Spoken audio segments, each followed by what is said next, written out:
नमस्ते, हामी चाहिँ आइपुगेका छौँ अम्बिकेश्वरी मन्दिरमा। यहाँ चाहिँ जानको लागि प्रवेशद्वार छ भने आउनको लागि निकासद्वार छ। अम्बिकेश्वरी मन्दिरको मेन मन्दिर चाहिँ यो हो। यो चाहिँ गणेश मन्दिर हो। यो चाहिँ नन्देश्वर शिवलिङ्ग मन्दिर हो। शिव मन्दिर हो। यहाँ चाहिँ यो मन्दिरको पुजारीहरू होइसिन्छ, गुरुहरू होइसिन्छ। यहाँ चाहिँ श्री राम जानकी होइसिन्छ।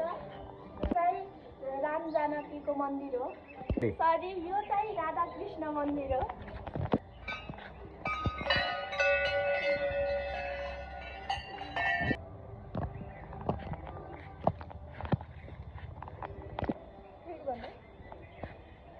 यो मन्दिरको उत्तरतर्फतिर एउटा हरित बगैँचा छ।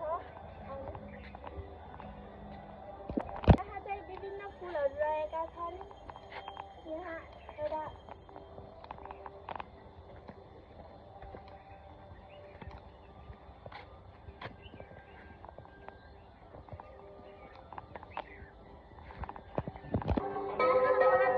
हप्ताको शनिबार यहाँ साँझ आरती हुन्छ। साँझ 7 बजे अति रमाइलो हुन्छ, हेर्न आउनु होला। अनि यहाँ बडा दसैँको नवदुर्गाको दिन पनि घुइँचो लाग्ने गर्दछ। अनि फुलपातीको दिन पनि फुलपाती भित्राउन यहाँ धेरै प्रहरी, आर्मी तथा धेरै मानिसहरू आउँछन्। यहाँ पुरै भिड हुन्छ त्यो दिन। शिवरात्रिको दिन धेरै दिन भिड हुन्छ। धन्यवाद।